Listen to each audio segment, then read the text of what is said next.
बेखौ सामलायलांनाय मानगोन आरो लोगोसेयावनो जोंनि इसोरनि बावनाय बर' फरायसाफोरनि दैदेनगिरि नेहाथारि आरो लोगोसेयावनो बाक्सा जिल्लानि बर' फरायसाफोरनो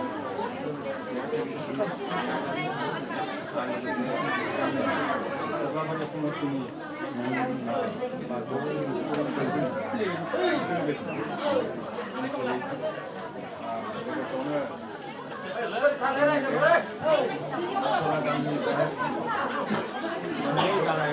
आफादगिरि नेहाथारि लोगोसे जोंनि रायजो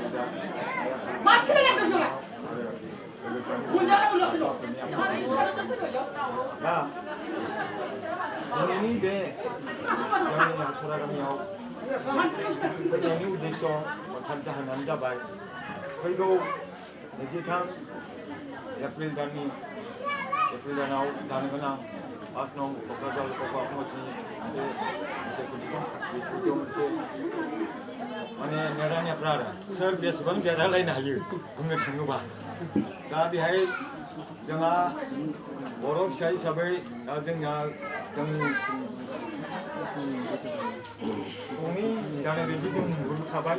मानो होनबा जोंहा मोनसे बिकेट गोरलैनिफ्राय कमला रानि ब्रह्म बिथांमोन केन्डिडेट हिसाबै जाखिदों आरो लोगोसे जोंहा इउपिपि जोंनिफ्राय जोंहा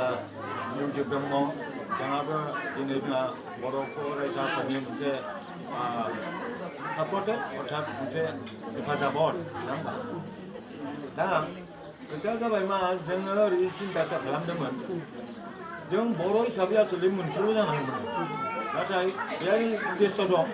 मानो जानांगौ जाखो खारन आगोलावनो जोङो गोदोनिफ्राय जों मोनबोदों जों बर' जाथिया उदिया सल होनानै बर' मोनसे रायजो नागिरबोदों एसे हाराखास्ति जाबोदों जोंबो सोरबा हावेयाव बन्द खालामनो थांदों रेलखौ खालामनो थांदों आथिं बायदों सोरबा रेलाव माबानानै थैदों नङा होमबा बे समावसो दंमोन जोंहा समल ब्रह्म चौधुरि सरन नार्जारिमोन बिथांमोना लिड लादोंमोन दा फैनानै बिथांमोनाबो बिदिनो नाजानानै हयथ' देरहासार जानो हाबोआसै बर' रायजो लाबोनो हायासै बिनि उनाव जाहैबाय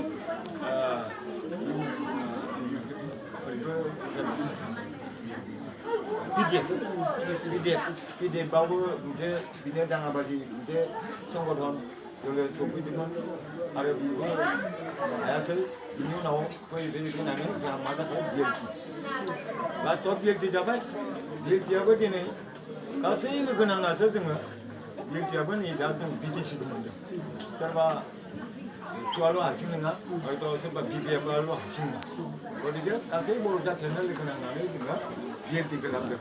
आरो बे बिएलटि जोनोम जानायनि मोनसे जिउ जारिमिन दं बेखौ आं बुंनो हायो फार्स्ट टाइमावनो हासरायाव साब्रैल' गथ' खारखुमा लांदों बिएलटि हान्जायाव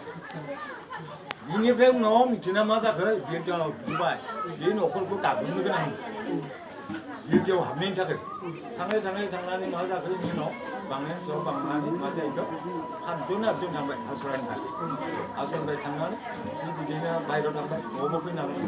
जोंनि गथ'फ्रा जेरैबायदि थाङो बिदि जाबाय दा बिदि जानाय सत्याव दिनै गोख्रों जालांबाय पार्टिया बांलांबाय बिजुदि गोख्रों जालांबाय बिदि जानानैनो बिदिनो गासै बर' जाथिनि खौसेथियाव बिएलटि महरै बिथांमोना बड'लेण्ड ट्राइबेल काउन्सिलखौ लांबाय नङा होमबा दा आसलथे बेयाव जुदि बिएलटिखौ जुदि आबसुआ सापर्ट होदोंबा बै बिएससिनि दिनावबोथ' बे आबसुआबो लाबोदोंमोन बड' अट'नमास काउन्सिल होमबा जों आसलथे बिदि सापर्ट होलायनानै मोनसे थोंजोङै थांलायनांगौ नङा होमबा जुदि जों थोंजोङै जुदि थांलायाबा सानै बिदा फंबायजों जुदि गावस्रालायोबा बेयाव गुबुना बांसिन सुबिदा मोनबाय जेरै जों थांनाय बोसोराव मा जादों इरा कल'निया माबोरै थांदों बर' जाथियाव आरो बे मोनसे दुखुजनक बाथ्रा जोंहा बिटिसिआव बा बिटिएफ दोलोआव जोंहा थाखानाय मानसिखौ मानो होनांगौ जायो मन्त्रि बिबानानो दं बेनि अनगायैथ' बेलखौ होजायो आं बे मोनसेखौ सिन्था खालामदों नै दाबो प्रमिला रानि बिथाङा दंखायो मन्त्रि बिबानाव बेनि अनगायै जोंहा बर'आ मानसि माने एमपिआव थांनाय मानसि गैया बेफोरखौ एसे नोजोर बन्दी खालामनांगौ आरो थाखानाय मानसिखौ आरो जों बिबानखौ मानो खोमाना लानांगौ ओंखायनो आसामाव जोंहा नांगौसो जोंनो गोबां नङा होमबा बांनोसो नांगौ खिन्थु मानो खमायना लानांगौ जों थिग बिदि आरो आंनि साननायाव दा जोंनि खोथाफोरा खायसे माने जों राजनितिनि माबाखौबो जों रोङा दस्रा मा दं जों मिथिस'आ आसलथे आंनि बिबेकाव आसलथे जों मोनखानाय बिबानाव थाखानाय मानसि गोनां जायखिजाया बर'नि बिथोराव एमपिआनो जा एफसानियानो जा बा बिपिएफनियानो जा सोरबा खायसे गोहो नङा होमबा थाखानाय मानसि बिबानाव होनानै निजेनि बिबानखौ मोनसे खमायना लानाया आंनि जुक्ति नङा आंनि दा बिथांमोना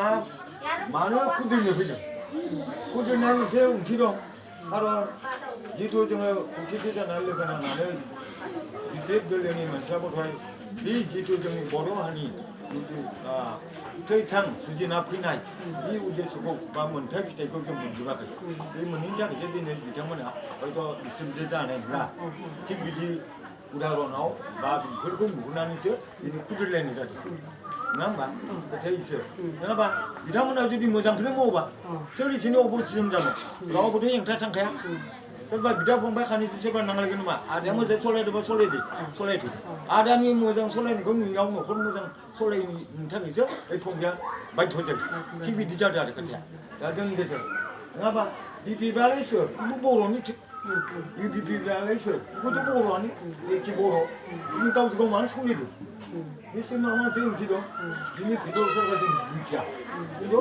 जे बेलागा मिथिगौ बिथांमोनासो दा गावसोरो नुहुरनानैसो दिनै आगबारनो गोनां बाध्य जादों सिन्दारि जानाय इमान खमै जों नेबाय अपेक्षा खालामबाय माथो जेबोआनो गैला थिग बिदि जादों आरो दा आंहा गोबां बेबसानि खोथा गैया दहायनो बिथांमोनानो थादों हा हुनिफ्राय आरो सयथा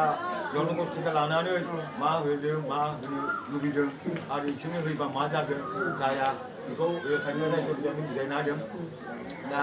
जोंनि रायजो राजाफोरा आसलथे बिथांमोननि जिथु बुजाफोरा खालामनाय बा बिथांमोनखौ बुजायना होदों बेखौ एसे गोसोआव जुदि नांनाय बायदि मोनोबा बिथांमोननि लुबैनाय बायदिहाय जोंहा भटखौ होलायबानो आं माने खावलायदों बिथांमोना निश्चय माबा मोनसे मोनथाय बिथांमोना दं आरो अखान्थि बा खुद्रिनाय खोथा दं खुद्रिनायनि उद्देश्यखौनो आं दोनबाय जे मावनाय थिनाया गथाय थिग जायाखै बेखौनो एसे खुद्रिनायनि थाखाय जेरै न'खरावबो दा हिनजाव मानैनि गेजेरावबो बिजावजालिनि गेजेरावबो खायसा जाया होमबा आब' बिजावजालि मोजाङै मावाखै गथिखे एसे हेंथा थांखागोन खामानि मावनाय दांनायाव थिग बिदि जादों आरो दा आं माबादों आंनि गोसोखौ दोनबाय बिथांमोना फैगौ सरकारनि थाखाय फौजदारि महरै बिथांमोना फैदों आरो बेखौ आं आसा खालामो जोंनि रायजो राजायाबो हयथ' बिथांमोननि खोथाखौ लानानै फैगौ बिसायख'थियाव बाहागो लानानै गावबा गावनि बेसेन गोनां भटखौ जाहाथे मोजां होलायो आं बुंनो थाङा सोरबा प्रमिलानो होनाङा